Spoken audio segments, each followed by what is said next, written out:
अभी तक आप पढ़े बहुपद से संबंधित प्रश्न। अब पढ़ेंगे इस वीडियो में आगे दो चरों वाला रैखिक समीकरण। अध्याय है दो चरों वाला रैखिक समीकरण।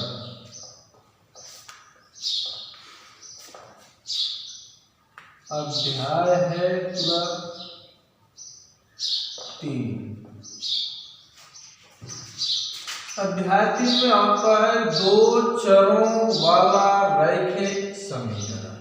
दो चरों वाला रैखिक समीकरण वह समीकरण कहलाता है जिसमें निम्नतम दो चर अवश्य होने चाहिए, जैसे x पहला चर, y दूसरा चर। अब रैखिक समीकरण किसे कहते हैं? रैखिक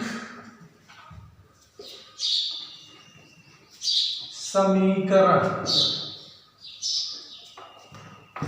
रैखिक समीकरण वह समीकरण जो समीकरण एक से प्रदर्शित करते हैं, जिसका यह रूप होता है ax प्लस by बराबर c, या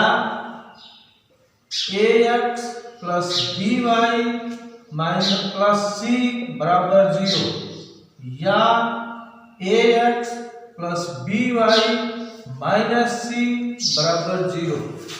यह रैखिक समीकरण है। क्यों? क्योंकि रैखिक का मतलब एक ही रेखा पर प्रदर्शित करे, जहां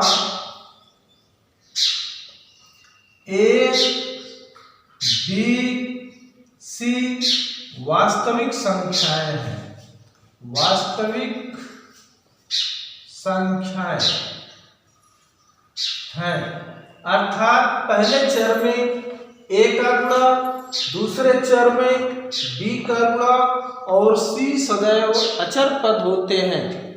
संक्षेप में यह हम कह सकते हैं कि रैखिक समीकरण वह समीकरण होता है जिसका दो चरों पर घात एक हो, रैखिक समीकरण कहलाता है। समीकरण के उदाहरण हम उदाहरण निम्न प्रकार दे सकते हैं, जैसे 4x प्लस 5y बराबर 3, 2x माइनस 5y बराबर 8। यह समीकरण 1 और यह समीकरण 2 दोनों आपस में रैखिक समीकरण है, जिसमें प्रथम रैखिक समीकरण में x का गुणांक 4, y का गुणांक 5 और दायां पक्ष 3 है।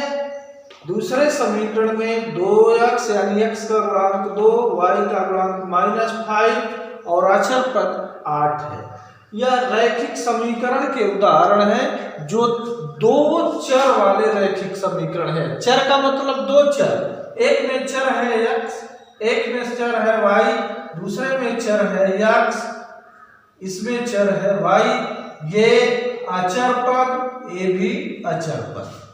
यानी जब दो चर वाले रैखिक समीकरण होंगे तो उसमें दो चर अवश्य होंगे और उनके घात भी समान होंगे। जैसे इस x का घात 1, इस y का घात 1 है, अतः ये दोनों दो चरों वाले रैखिक समीकरण कहलाएंगे। इनको हल करने के लिए कुछ निम्न शर्तें होती हैं। जैसे यह शर्त हल होगा, शर्त के लिए हमें लागू करना पड़ेगा कि क्या क्या शर्तें, समीकरणों के हल कितने होंगे। तो इन समीकरणों के लिए वास्तविक संख्याएं चाहिए। जैसे हम हल करने के लिए नियम में जाते हैं, तो हल करने के लिए इसके हल की क्रियाओं को अद्वितीय हल में, संपाती रूप में और असंपाती रूप में, यानी जब एक ग्राफ पेपर पर दर्शाते समय समीकरण की एक रेखा दूसरी रेखा को काटती है और एक बिंदु पर काटती है, तो वह अद्वितीय हल कहलाता है, अर्थात उस समीकरण का एक ही हल आता है। यदि वह कई बिंदुओं पर काटती है, कई बिंदुओं पर मिलती हैं तो वह अनंत हल होते हैं, यानी वह रेखाएं एक बिंदु पर जाते हुए संपाति दर्शाती हैं तो अनेक हल होते हैं। यदि एक बिंदु पर नहीं जाती है, अलग अलग बिंदुओं से होकर जाती है, असंपाति हो जाते हैं। जैसे समीकरण है ax plus by plus c equal to 0।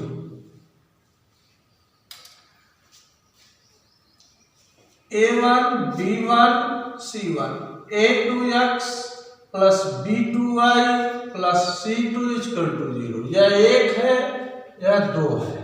तो समीकरण का अद्वितीय हल यानी दोनों रेखाएं एक बिंदु पर काटती हैं, दोनों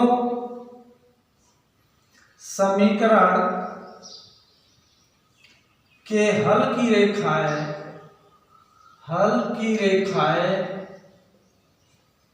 एक ही बिंदु पर प्रतिच्छेद करती हैं, एक ही बिंदु पर काटती हैं, तो a1 by a2 not equal to b1 by b2, यानी हल समीकरण का हल अद्वितीय होता है, अर्थात केवल एक ही हल होगा, एक ही हल होगा। दूसरा है दोनों रेखाएं एक ही रेखा यानी संपाती होती हैं तो a1 by a2 equal to b1 by b2 equal to c1 by c2 जैसा होता है तो समीकरण का हल संपाती अर्थात अनेक हल होते हैं। अनेक हल का मतलब x का मान कई आ सकते हैं, y के मान भी कई आ सकते हैं। समीकरण इसमें a1 by a2 not equal to b1 by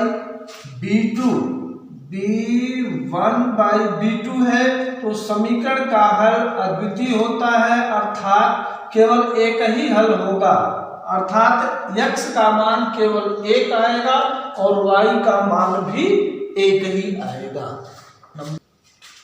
रैखिक समीकरण के उदाहरण में तीसरा है यदि दोनों रेखाएं अलग अलग जाती हैं अर्थात एक दूसरे के समांतर होती हैं, अर्थात a1 बाई a2 बराबर b1 by b2 not equal to c1 by c2 के बराबर हो जाता है तो समीकरण के हल संभव नहीं होते, अर्थात हल संभव नहीं हो पाता है, यानी x का मान कुछ भी नहीं आता और y के मान भी कुछ भी नहीं आता।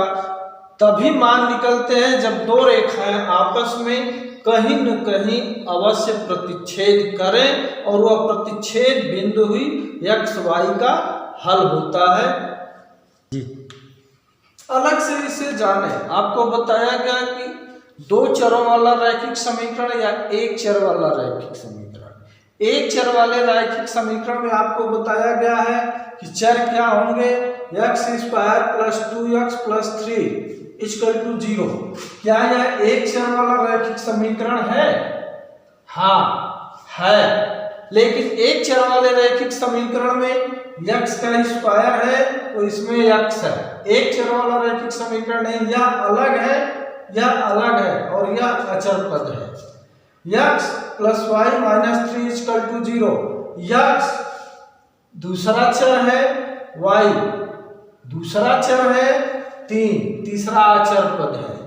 तीसरे में देखेंगे a दूसरा चर पद है, b दूसरा चर पद है और 4 अचर पद है।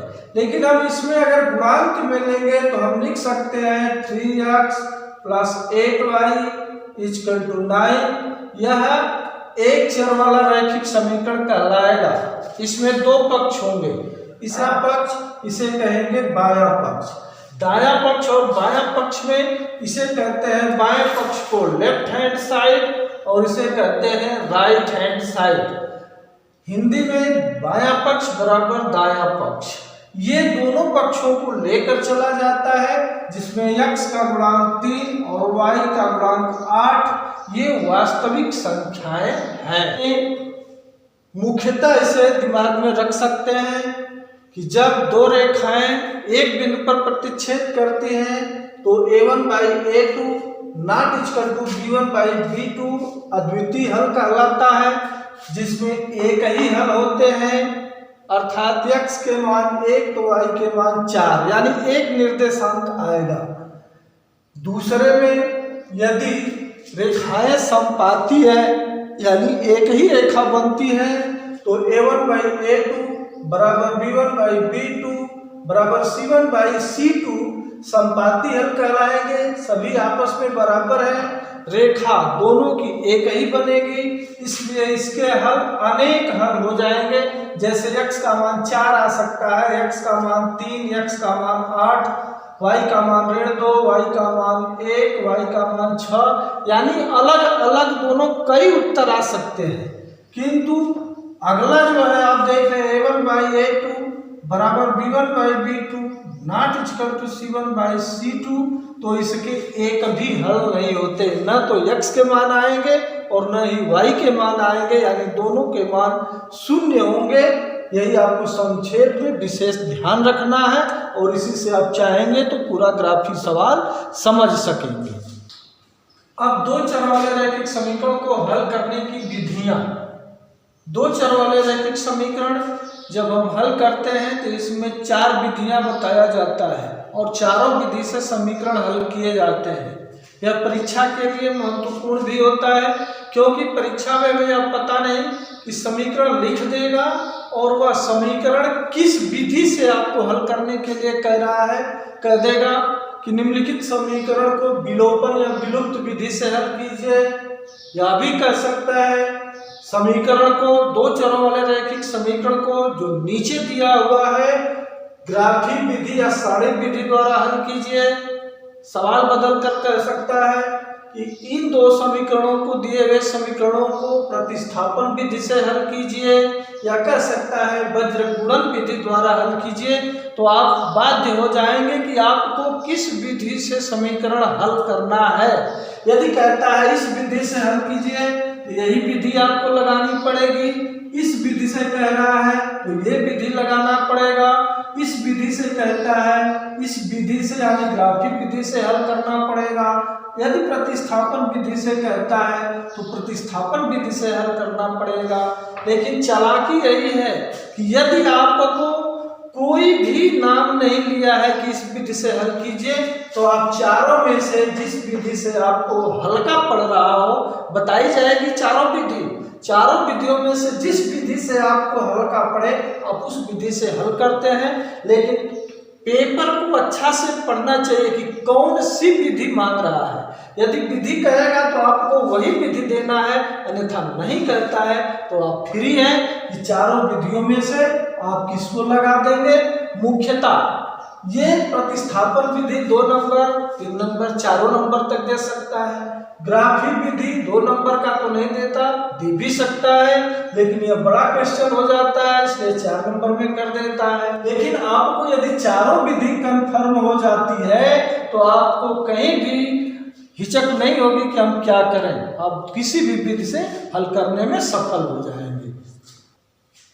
आप उदाहरण से समझ सकते हैं, भी आपको 4 विधि लिखवाया हूँ, चारों विधियों में से आपका एक उदाहरण दे रहे हैं। मान लीजिए एक चर रैखिक समीकरण में x प्लस वाई बराबर 4 और दूसरा रैखिक समीकरण है x माइनस वाई बराबर 2, और इन समीकरणों को यानी समीकरण 1 और समीकरण 2 को कह रहा है ग्राफी विधि द्वारा हल कीजिए या सारणिक विधि द्वारा हल कीजिए।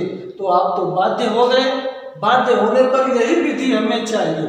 तो इसे दर्शाने के लिए यानी हल करने के लिए देखिए समीकरण 1 समीकरण 2 ग्राफी विधि द्वारा हल करना। समीकरण 1 है, समीकरण 2 है, पक्का समझ में आ जाएगा यदि सही से देखेंगे तो। लिखा है समीकरण 1 तो समीकरण 1 से लिखा है x प्लस वाई बराबर 4। देखिए समीकरण 1 यही है, एक को अगर आपको हल करना है तो इसमें से किसी भी पद को यानी चर पद को x को या y को पहले पक्षांतर कर लेंगे। तो अगर x को करेंगे तो y का मान निकलेगा, y का करेंगे तो x का निकलेगा। तो हम आपको दिखाने के लिए x को ही दाएं पक्ष में कर दे रहे हैं। कैसे? देखिए y बराबर लिख सकते हैं, ये दायां पक्ष 4 है, बायां पक्ष में x है तो इधर जाएगा तो -x हो गया, पक्षांतर जिसको कर लेते हैं। अब ये हमारा समीकरण तैयार है, यानी इसे हम उदाहरण के लिए बिल्कुल हल्का रूप से समझा रहे हैं ग्राफी विधि द्वारा कैसे हल करते हैं। y बराबर 4 - xy, इसके लिए आप तुरंत टेबल बनाएंगे यानी सारणी बनाएंगे। तो सारणी के लिए अब हमें चाहिए कम से कम 3 अंक या 2 अंक लेते हैं, अधिक से जितना चाहे उतना ले सकते हैं। सारणी है ग्राफी विधि के लिए, देखिए लिखा है सारणी विधि, इसी को ग्राफी विधि यानी ग्राफ दर्शाएंगे। ये है x, ये है y। ये x के लिए चाहे जितना अंक ले लें, कम से कम 3 लेंगे। लेने का सरल उपाय यह है कि आप कैसे लेंगे अंक। x है तो हमें x का मान लेना पड़ेगा, जैसे यहाँ भी x है तो x की जगह अगर हम 0 लेते हैं x का मान तो 0 रख देंगे x की जगह पर, तो 4 में से 0 घटाएंगे तो क्या आएगा 4। यहां देखिए y बराबर 4 - x इस समीकरण से आया है। y बराबर 4 - x पक्षांतर किया हूं, ये बना है, इसको सारणी से हल कर रहे हैं। ये 0 अपने से आप फ्री है, कोई भी अंक ले सकते हैं। ध्यान रहना चाहिए कि हम ग्राफ में दर्शा लेंगे या नहीं।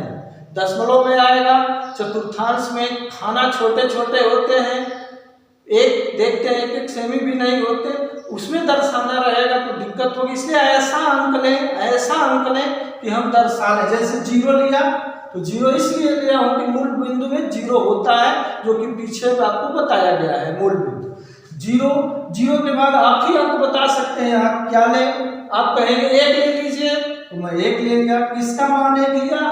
x का। तो x की जगह पर 1 लिया तो इसमें देखेंगे x कहाँ है, ये है। x की जगह अगर 1 लिख देंगे तो ये यहाँ 1 माना जाएगा और 4 में से 1 घटाएंगे तो क्या आएगा 3, यानी किसका मान निकला y का। y की लाइन में 3 लिख दिया। यह कोई जरूरी नहीं है कि हम प्लस में ले रहे हैं, एक तरफ से ही लें, दूसरा भी ले सकते हैं। जैसे देखिए आप ही कहिए तो आप बोल दिए -2 तो ले लिया, x की जगह पर क्या रखेंगे -2, तो यहाँ भी -2 लिखेंगे। तो हल करके देखेंगे कि 4 तो है, पहले माइनस है, फिर x की जगह पर क्या लिए हैं -2, तो ये माइनस और इसका -2 मिलकर प्लस हो जाएगा ना। नहीं समझ में आया तो रख के देखिए, y बराबर 4 माइनस पोस्ट में x की जगह क्या रखेंगे -2, 4 माइनस माइनस का क्रमफल आपको बताए हैं, प्लस 4 + 2 बराबर 6। यानी यही बता रहे थे कि हम -2 रखेंगे तो 4 और 2 जुट जाएगा और यहाँ क्या आएगा 6। y का मान क्या है 6। एक अंक और चाहेंगे तो इसे बढ़ा सकते हैं, लेकिन आपका समय व्यस्त हो जाएगा, नष्ट हो जाएगा, समझ में नहीं आएगा, क्योंकि यह बढ़ता जाएगा। ऐसा अंक चुनते हैं कि 2-3 मान लेने पर हमारा उत्तर निकल आए। इसके लिए और कोई अंक आप बोल सकते हैं। मान लीजिए आप बोलते हैं 2 तो 2 लिखेंगे x की जगह पर 2, तो 4 में से यहाँ 2 ये वाला घट जाएगा क्योंकि x का मान है, तो क्या बचेगा 2। आपका ये सारणी तैयार हो गई। इसके बाद नेक्स्ट समीकरण को देखेंगे। ये समीकरण 1 का तो हल हो गया, सारणी बंद। समीकरण 2 से x - y बराबर 2 सामने है। x अब y को उधर ले जाएंगे, x बराबर हो जाएगा 2 + y। देखिए 2 है, -y उधर जाएगा, +y होगा। हमारा ये तैयार हो गया। अब हम पूरा सारणी इसके लिए भी बनाएंगे।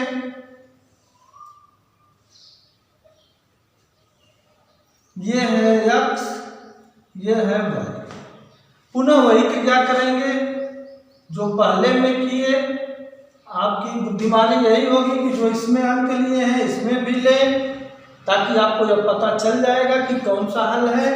0 लिए हैं तो इसमें भी 0 ले सकते हैं, 0 लेंगे x की जगह पर, सॉरी ये गलत है, 2 से x माइनस वाई बराबर 2 दिया है, पक्षांतर करेंगे x को दाएं तरफ ले जाएंगे तो माइनस वाई बराबर 2 माइनस एक्स हो जाएगा, y को पहले माइनस है, माइनस को हटाएंगे तो ये माइनस में हो जाएगा और ये प्लस में हो जाएगा, अर्थात y बराबर -2 प्लस x हो जाएगा। अब इसे हम जब हल करेंगे तो तालिका बना लेंगे, तालिका में x का मान 0 लेंगे तो आप ही बताइए क्या हो सकता है। -2 प्लस x की जगह पर 0 लिखेंगे तो क्या आएगा, -2 आएगा। देख लीजिए, समझिए, -2 में शून्य जोड़ेंगे तो -2 आएगा। 1 लिए हैं अब इसमें तो इसमें अब भी 1 ले लीजिए, -2 प्लस 1 होगा x का मान, तो -2 में से प्लस 1 घटेगा तो -1 आएगा, क्योंकि यह ज्यादा है। पुनः -2 है, -2 ले लीजिए, -2 और x का मान भी -2, यानी माइनस माइनस कितना हो जाएगा, -4 होगा। पुनः 2 लिए हैं, 2 लेंगे, 2 रखेंगे तो 2 में से 2 जाएगा, 0 बचेगा। ये भी आपका मान समाप्त हो गया। दोनों में अब तुलना करिए, दोनों में तुलना करेंगे तो देखिए इसमें 0 4 है तो इसमें 0 ऋण 2 है, इसमें 1 है, इसमें भी 1 है, y का मान 3 है तो इसमें ऋण 1 है, इसमें -2 है तो इसमें -4 आ गया है, इसमें 2 लिया गया है तो 2 आया है, इसमें 2 लिया गया है तो 0 लिया गया है। यानी किसी में कोई भी अंक नहीं मिल रहा है, क्या कठिनाई उत्पन्न होगी कि नहीं, उत्तर कौन से है, तो इसके लिए आपको और अंक बढ़ाने पड़ेंगे। यानी यदि इसमें से आ गया तो ठीक, अन्यथा नहीं आया, ये कठिन लग रहा होगा तो अभी फिर बताना है कि कैसे आप समझ लेंगे कि जल्दी से आ जाएगा, पहले इसे भली बात समझिए। तो जब इन दोनों में कोई भी x y के मान मिलने चाहिए, क्योंकि यह अद्वितीय हल है। जांच में देखेंगे, जांच कैसे अद्वितीय हल है, a1/a2 not equal to b1/b2। a1 समीकरण 1 का है, b1 समीकरण 1 का है, y का मान, a2 समीकरण 2 का है, b2 समीकरण 2 का है, y का गुणांक। यानी इसका गुणांक x में कितने का गुणा, 1 का, a1 है, इसमें क्या का गुणा है, 1 का बराबर, इसमें क्या का गुणा है, 1 का, इसमें क्या का गुणा है, -1 का। देखिए तो 1/1 बराबर 1/-1, कटाइए इसको, 1 बराबर क्या आया, -1, क्योंकि माइनस है नीचे, तो ये नॉट इक्वल टू हुआ, यानी ये सत्य है ना, अद्वितीय हल, अद्वितीय हल है, अर्थात x और y के मान एक अलग अलग होंगे, अलग होंगे, एक अलग होंगे, यानी एक ही उत्तर आएगा, एक ही उत्तर में। अब इसमें हमें एक अंक और बढ़ाना पड़ेगा तो इसमें हम बढ़ा लेंगे अभी, क्योंकि दोनों में मिल नहीं रहा है, इसमें भी एक अंक बढ़ाएंगे, बढ़ाने से हमें पता चल जाएगा। यानी हम लिख सकते हैं 3 इसमें लेंगे तो 3 इसमें ले लेंगे, और कोई भी अंक चाहे तो ले लें। यदि 3 ले रहे हैं तो इसमें 4 में से x का मान 3 लिए हैं तो घट जाएगा ना, 1 आएगा, इसमें भी 3 लिए तो -2 धन 3 धन में है, 3 होगा, 3 में से 2 जाएगा 1।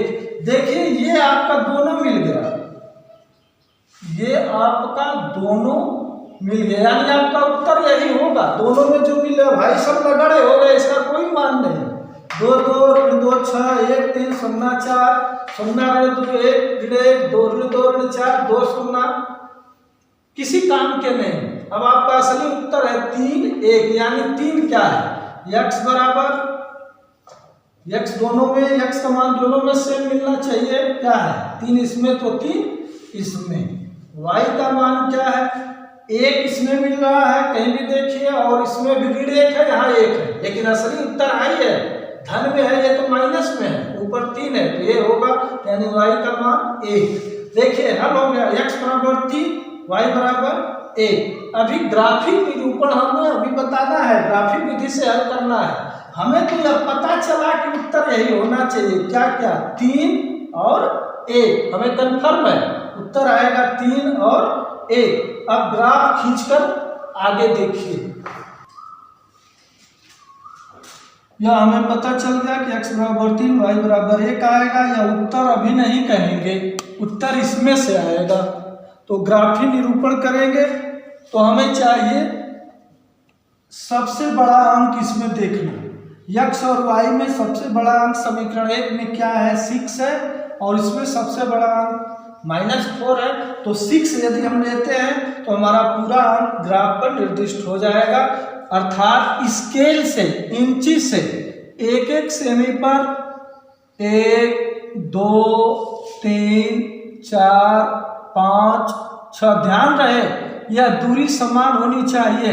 यदि आपके पास ग्राफ की कॉपी है तो ठीक है, अन्यथा सादे कॉपी पर आप दर्शा सकते हैं। 6 बड़ा अंक था इसलिए 6 लिए हैं। इसमें एक ग्राफी निरूपण में x अक्ष y अक्ष, यानी ये भुज ये कोटि। अब हमें दर्शाना है, ग्राफिक विधि से हल करना है, तो सबसे बड़ा अंक दोनों समीकरणों के हल में ग्राफ की कॉपी यानी साड़ी में देखेंगे 6 सबसे बड़ा है। इसमें अगर 8 होता तो 8 लेते, इसमें सबसे बड़ा 9 होता तो 9 लेते, इसमें 15 होता x का मान, इसमें x का मान 16 होता तो 16 लेते, यानी जो दोनों में से सबसे बड़ा होगा उसी को हम ग्रहण करेंगे, उतना खींचेंगे। ग्राफ पेपर रहेगा तो आपको खींचने की जरूरत नहीं। अब हमें दर्शाना है समीकरण 1 का पहले, तो समीकरण 1 का हल देखिए, x का मान 0 और y का मान 4 है, यानी ये भुज है ये कोटि है। बताया है ना कि ये कोटि होता है ये भुज होता है। तो भुज क्या है, 0 है, और कोटि क्या है, 4 है। देखिए 0 के लिए ये मूल पॉइंट 0 तो यही दर्शाया जाएगा, है ना।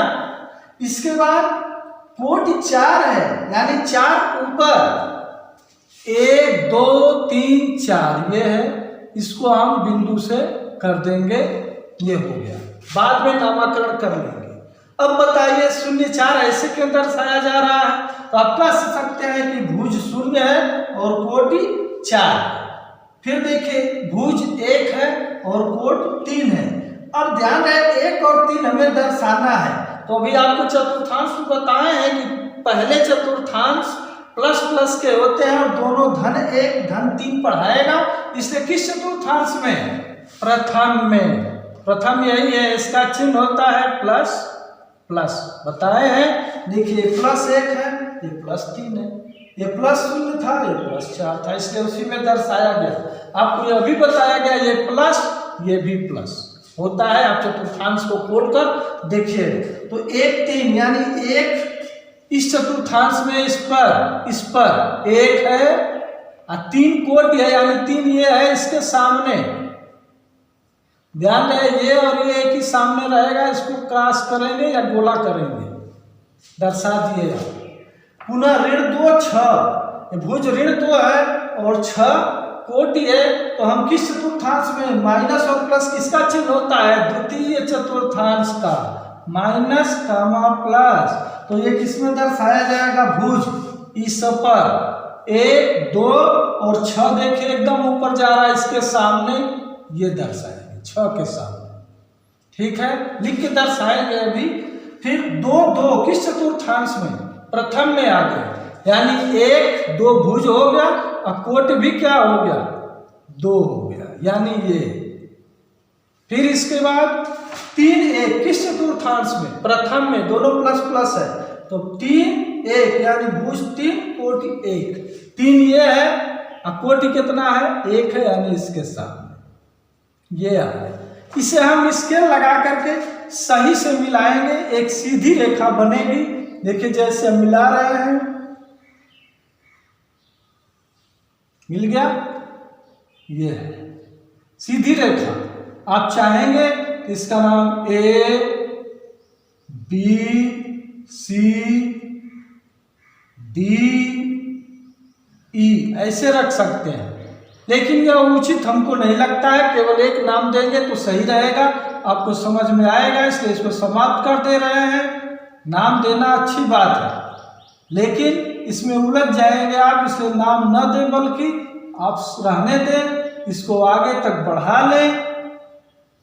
बढ़ाने के बाद यहाँ लिख दें x प्लस वाई बराबर 1 का यह रेखा हो गया। किसका है? समीकरण 1 का। अब समीकरण 2 की रेखाएं दर्शानी पड़ेगी, क्रिया वही रहेगी। कैसे? अब देखिए, इसका भुज भी शून्य है और कोटि ऋण 2 है। किस चतुर्थांश से? प्लस माइनस, शून्य प्लस में है, 2 माइनस में है। किस चतुर्थांश में? ये देखिए, प्लस कामा 0 इसका चिन्ह होता है ना, इसका भी बताए थे क्या? Minus comma minus. तो ये जाएगा चतुर्थांश में, यानी शून्य तो ये है ना, और ऋण 2 वाई नीचे है, 1 2 ये हो गया, ये प्लस और माइनस होगा। अब ये आपका बिंदु आया, इसके बाद 1 ऋण 1, यह किस चतुर्थांश में जाएगा? 1 ऋण 1 किस में जाएगा? किस चतुर्थांश में? इसी में है। देखो, ये प्लस ये माइनस, तो 1 ये है और ऋण 1 ये है। 1 मतलब ये, ऋण 1 ये होगा। ऋण 2 ऋण 4 किसमें? तृतीय में। 1 2 और 4 ये है इसके सामने। फिर 2 शून्य, 2 किस पर जाएगा? प्रथम 1 2 और शून्य यही है। फिर 3 1 किस में जाएगा? 3 ये है, 1 ये है, यही होगा। यानी इसे हम सीधा मिलाएंगे तो आपकी ये रेखा जाएगी ऐसे, यानी ये रेखा आपकी होगी क्या? x माइनस वाई बराबर 2, x प्लस वाई बराबर ये 4 का था ना, ये x प्लस वाई बराबर 4, x माइनस वाई बराबर 2। इस समीकरण का रेखा होगा। आप दोनों देखिए, दोनों रेखाएं कहाँ पर काट रही हैं? ये रेखा x माइनस वाई बराबर 2 का, x प्लस वाई बराबर 4 की रेखाएं दोनों कहाँ प्रतिच्छेद कर रही है? इनका प्रतिच्छेद बिंदु ये है, इसका नाम दे दें, जो कहिए P दे रहे हैं। P बिंदु पर, यानी दोनों हल की रेखाएं P बिंदु पर प्रतिच्छेद कर रही हैं, लिखेंगे। चूंकि दोनों चर दो रैखिक समीकरण वाले दोनों के हल एक दूसरे को P बिंदु पर प्रतिच्छेद कर रहे हैं, P बिंदु पर प्रतिच्छेदी रेखा x माइनस वाई बराबर 2 और x प्लस 4 बराबर 4, x प्लस वाई बराबर 4 के हल की रेखाएं हैं। P बिंदु निर्देशांक बिंदु है जो लिखा हुआ है। दोनों रेखाएं P बिंदु पर प्रतिच्छेद कर रही हैं, जिसका x बराबर 3 यानी भुज ये 3 है, जिसका प्रतिच्छेद के जिसका x बराबर 3 और y बराबर 1, y का मान ऊपर 1 आ रहा है, निर्देशांक 3 कामा 1 बन रहा है, इसलिए x बराबर ये भुज होगा 3 और कोटि y बराबर ये 1 होगा। यही हमारा अभीष्ट उत्तर x बराबर 3 y बराबर 1 होगा। अभी आपने पढ़ा प्रतिस्थापन विधि, विलोपन विधि, आलेखी विधि, वज्र गुणन विधि प्रकार पढ़े ना। उसमें से अभी आपने एक उदाहरण पढ़ा ग्राफी विधि द्वारा हल। तो ग्राफी विधि द्वारा हल में ग्राफ खींच करके आपको दर्शाया गया, जो आपको बिल्कुल सही समझ में आ गया होगा। यदि नहीं भी आया होगा तो पुनः फिर बताया जाएगा अगले वीडियो में। अब देखिए दूसरी विधि से यदि आप चाहेंगे कि हमें परीक्षा में आ गया इस समीकरण को हल कीजिए, तो दूसरी विधि होती है विलोपन विधि द्वारा हल या विलुप्त विधि।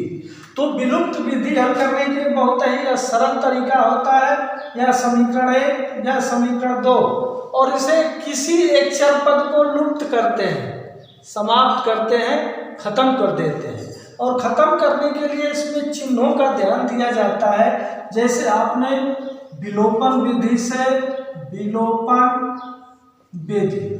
से यदि आप इसको परीक्षा में नाम नहीं लिया है तो किसी विधि से हल करते हैं तो उनको लगता है कि सबसे हल्की विधि होती है विलोपन विधि, और इससे जब हल करेंगे तो बिल्कुल सरल होगा। समीकरण को लिख देंगे x + y = 4, दूसरा है x - y = 2, या समीकरण 1 आपका या समीकरण 2, और इसमें से कोई भी पद या तो चर पद x को या चर पद y को समाप्त करना है तो प्लस माइनस का ध्यान रखते हैं कि प्लस यदि माइनस में होगा घटाएंगे या जोड़ेंगे तो एक में एक जरूर समाप्त हो जाएगा।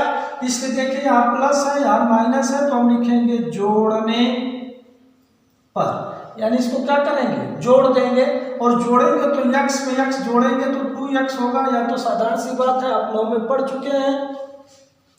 प्लस और माइनस में y और y, तो इस y में से ये y समाप्त हो जाएगा यानी घट जाएगा। इसको हम क्रॉस कर देते हैं, देखिए विलुप्त हो गया यानी समाप्त हो गया।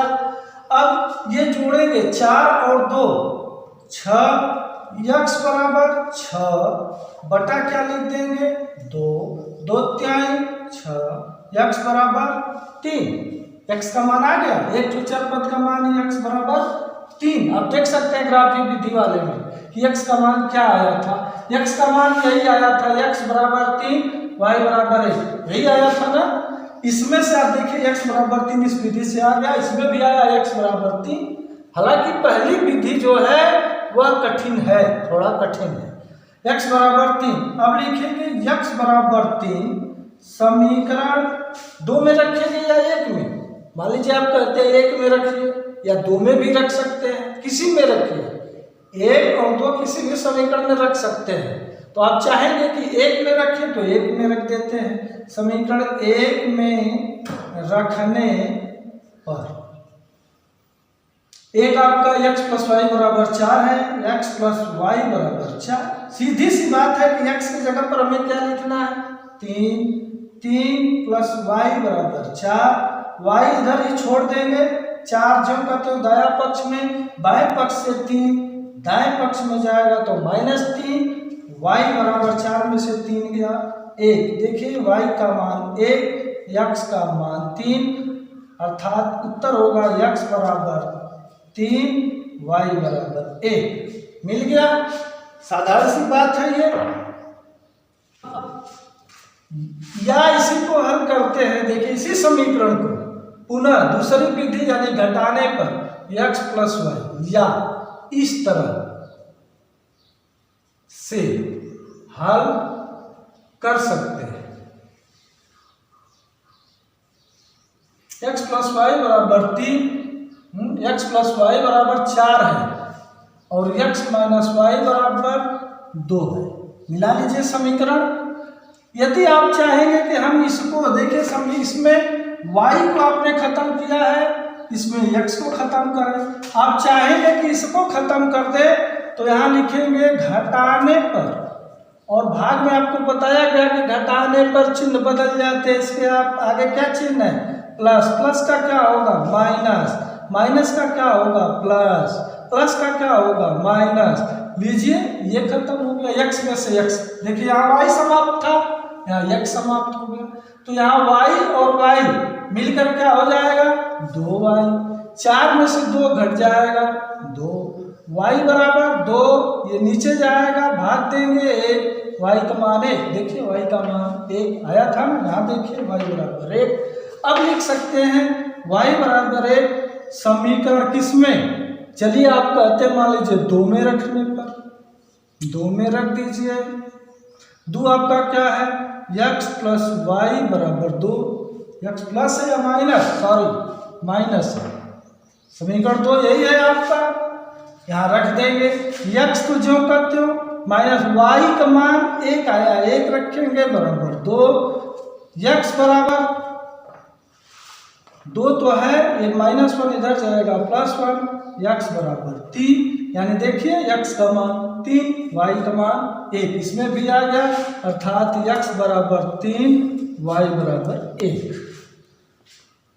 हाँ, आपका दोनों विधि से हल करने पर उत्तर आया या आंसर आया x बराबर 3 y बराबर 1 आया है ना। विलोपन विधि से लगाए तो भी और ग्राफी विधि से लगाए तो भी आया x का मान 3 y का मान 1। लेकिन आप ये कंफर्म नहीं है कि आपका उत्तर सही है या गलत है।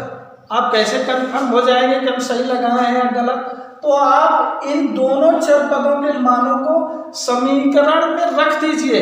समीकरण चाहे 1 हो चाहे समीकरण 2 हो, रखेंगे। यदि दोनों पक्ष बराबर हो जाते हैं या 0 हो जाते हैं तो वह आपका उत्तर बिल्कुल सही है, बिल्कुल राइट है और आप पूर्ण रूप से संतुष्ट हो जाएंगे कि हमारा आंसर सही है या गलत है। जैसे देखिए, आपको यह पता नहीं है उत्तर की जांच। उत्तर की जांच आप कर लीजिए, तो आप जांच कर लीजिए किस समीकरण से जांच करना चाहते हैं, 1 से या 2 से।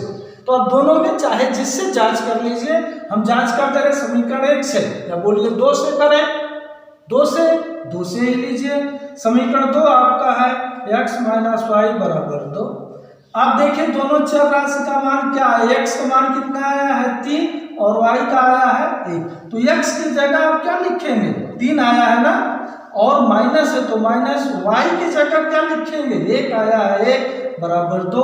3 में से 1 को घटाइए 2 बराबर क्या है 2। देखिए दोनों पक्ष बराबर है, नहीं मानेंगे बराबर 0 भी होता है तो आप कर सकते हैं 2 इसको इधर लाइए माइनस 2 बराबर 0। 2 इधर आएगा तो 0 होगा ना, 2 में से 2 गया 0 बराबर 0। देखिए दोनों पक्ष बराबर है, यानी दोनों पलड़े ये और ये दोनों बराबर हो गए तो हमारा यह उत्तर मान लेंगे कि x बराबर 3 और y बराबर 1 बिल्कुल सही है। कंफर्म हो गया? चलिए तब ठीक है। आपको एक्सरसाइज के सवाल और 2 विधियां अभी बच रही हैं, प्रतिस्थापन विधि और वज्र गुणन विधि। अगले वीडियो में इसी तरह बेहतर समझाया जाएगा। आप इस वीडियो से लगे रहिए, लगाव रखिए। मेरा पूर्ण विश्वास है कि आपकी सफलता बिल्कुल चरण चूमेगी, अवश्य चूमेगी।